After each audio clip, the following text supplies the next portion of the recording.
I think we had discussions ranging from definition of supply chain management to the logistics side, to the sustainability factor, to the legal side of it. Now let's go into some of the things which I already think these are, to be very frank, I'm not an expert in supply chain management. Whatever I've read, whatever I've covered, I'm just giving inputs into that and giving and presenting, so that if there is a food for thought for you from that, I'll be definitely satisfied. So sustainable supply chain management, the way forward. And if you look at supply chain management, this is going to be the era of SCM. We are talking about a growth rate of 11% for the next 5-6 years. We are talking about an industry which is going to help all the other industries to grow. So it's imperative for us to look into that from that perspective and understand how you can take it forward. So if you look at countries across the world, some of the things are very common during the last 5-6 years. The one common thing is basically the technological aspects which has come into prominence. Another thing is the shift in business towards the Asia Pacific region and the Middle East countries. So if you look at all these situations, and if you look at the importance of countries like China and India in the global scenario, it's imperative to understand what is supply chain management, how it is going to contribute to the growth of the world economy. So it's always also important to understand how the social factors, how the employee factors, and how the environmental factors come into prominence as far as this particular area is concerned. So if you look at the companies which are doing very well in supply chain management, we are not going into definitions, etc. All people have already gone through that, so let me not go into that. So if you look at the companies with best supply chain, you can see the companies which are there like Nestle, Pepsi, Cisco, Intel, etc. The companies which are doing extremely well in the global scenario as far as business is concerned. So you can clearly say that supply chain strength will help the companies to go ahead as far as market share is concerned and ahead as far as profitability is concerned. One more important issue which is really causing problem here is, how do I balance my response to the customers, and how do I make sure that I reach to the customer faster, at the same time being efficient? And I think, sir, the professors already talked about the importance of transportation, the importance of sustainability, the importance of location. I will add some more points like importance of facilities, inventory, etc., which will help to manage the way we can respond to the customers, at the same time being efficient in terms of giving less inputs into managing the whole show. So how do you balance this? How do you make sure that you reduce the cost, you reduce the risk which is there as far as supply chain is concerned, at the same time give the best service to the customers? And that's where the talking point is. And that's where, if you can manage it, definitely those companies will be ahead in terms of supply chain. Obviously, those companies are able to give a lot of value to the customers, thereby profitability. Now, definitely when you look into the supply chain management industry, COVID-19 has affected it in a large scale manner, especially due to the problems which has happened in reach and transportation. A lot of trucks being not utilized, transportation is really affected. The uncertainty, and if you ask the industry people, the one question one problem which is there is the forecasting aspect. Understanding what is the demand, what is the supply which is required for the customers. That's going to be a problem. Sourcing is another problem. How do I manage the supplies? How do I make sure the supplies are able to give the raw material and things to the customers? That's going to be another problem. Obviously, this will contribute to managing the risk in the entire supply chain, in terms of reaching, in terms of uncertainty, in terms of maintaining customer relationship, and also reducing the cost. So that's going to be one of the problems you're going to face. Just let us think about something. 56% of online consumers between age of 18 to 34. That's a real good age for growth, and that's a real market for you, right? They will have a lot of expectation. They would like to have same day online delivery, right? That's going to be the situation for now. And in this particular scenario of COVID, it's going to be huge difficult. highly efficient, reducing costs, we already talked about. We have to connect it with customers. That's going to be, so marketing, we have to have a very good collaboration with the marketing department so that your customer relationship is maintained in the right way and you are able to satisfy the needs of the customer. And that's where your big data, that's where your analytics, that's where your optimization comes into picture, right? And very importantly, it's absolutely essential for us to maintain flexibility, being agile, being responsive to what customers require, being a combination of online and offline in terms of transportation. That's going to be an important thing. And as what I've already told, balance between responsiveness and efficiency, that's going to be the challenge. And that if you connect it with the demand of the customers want to have online delivery on the same day is going to be a huge problem. So some of the factors for revival, you can see that technology, digitization, collaboration with the supplier, agility, localization. So you have to think about being global, definitely, because it's a global village.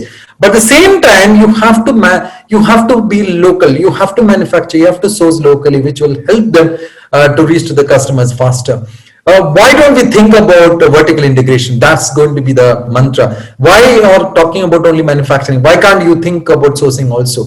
Like what Zara is doing, right? Why not get into vertical integration, which will help in being local in all the sectors, being flexible in all the sectors, which will happily manage all those pandemic problems, the uncertainty effect, bullwhip effect, which is basically the uncertainty which happens in demand, the level of forecast being different, right? All these problems can be satisfied with being technologically driven, being optimized, being using analytics and having a local production and sourcing. Now, obviously, you have to have very good forecasting techniques. Big data becomes very useful. You have all the techniques which is coming in now.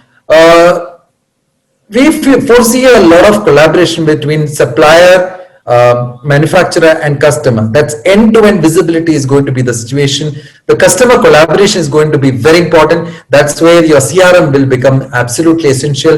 Resilient supply chain to manage the cost, being strong enough, being flexible enough, investment is required in that, right? A lot of risk mitigation has to happen.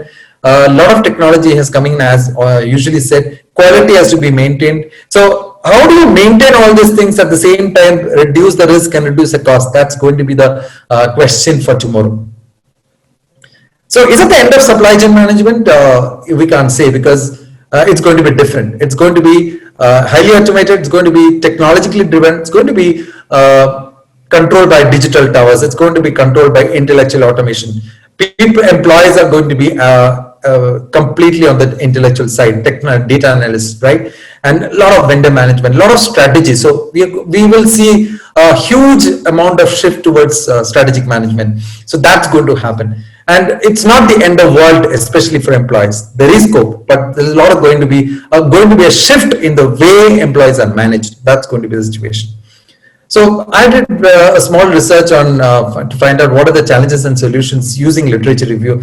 And what I found out is we know this already. ROI is affected, the logistics is affected, imports is affected naturally to the pandemic. But you can see quality and returns not much affected, because if you see that people are being neutral in that case, right? But a lot of people are agreeing that ROI is affected, because scale is from 1 is strongly disagree to 5 is to strongly agree. So a lot of people are agreeing that logistics is affected. That's going to be the $1 million question. How do you manage it? So what are the solutions?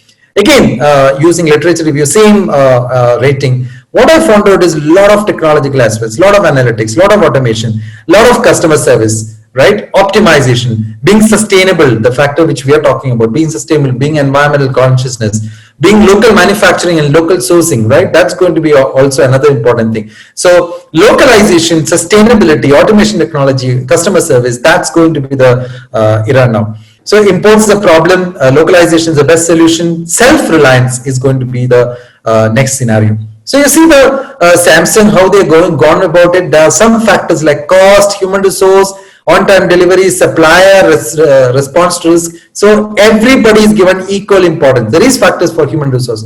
There is an on-time delivery. There is importance for cost. There is how you collaborate with the suppliers. that's happening. Right now, we'll go into the sustainability. So, sustainability is basically you're talking about. Everybody has talked about how do you manage people, environment, and profit. Very simple. In all the aspects of manufacturing, packaging, distribution, warehousing, everywhere. So, how do you do it, right? And that's going to be the important thing. So, end-to-end visibility by integrating all aspects, but at the same time thinking about environmental situation, right? And that is where the role of employees come. They have to manage profitability at the same time, think about the aspect of technology. So technology, resilience, localization, automation, these are all help to manage the sustainability. So you need factors, you need communication, you need supplier performance, you need collaboration, you need employee motivation, you need technology, you need vision. Then only you can take supply chain into a way of sustainability. So these are the factors of influence. We already discussed most of the things: automation, forecasting, analytics, legal affairs, which my previous speaker has already talked about, the data management, the big data, the real-time visibility, very, very important aspect, the planning aspect, the environmental scanning, which is also going to be important issue. So some of the things which I will rush through, one research paper defined sustainable supply chain to have emphasis on local consumption, which we already talked about, localization, role of intermediaries, very important, suppliers and other aspects, and distributors, government support, a lot of investment in this particular aspect, and obviously what we are now seeing, online tools. So some of the companies have gone into manufacturing hand sanitizers and things which are required for COVID because of all these issues coming in. And vertical integration is going to be the situation now, which even companies like Zara is doing it. So 5 trends which are going to go about it: managing supply chain disruption by using innovation, visibility, which I talked about, using technology, automation, robotics, etc., transportation using your driverless vehicles, analytics, etc., and shorter supply chain. Can you make it very short, right? So end-to-end visibility, flexibility, reduced wastage, which my previous speakers already talked about, big data, and at the same time have better margin. Future of SCM will be without employees as much as possible. Companies are recruiting people, but they are recruiting for knowledge workers. Intellectual automation, end-to-end visibility, service. It's going to be a service for the customer, and obviously think about employees, invest. Thank you for your time. If you have any questions, we'll come to that. Thank you, ma'am. Thank you, Daisy, ma'am. I hope I've stuck to the time. Thank you, Dr. Majdi, for your insightful and interesting and informative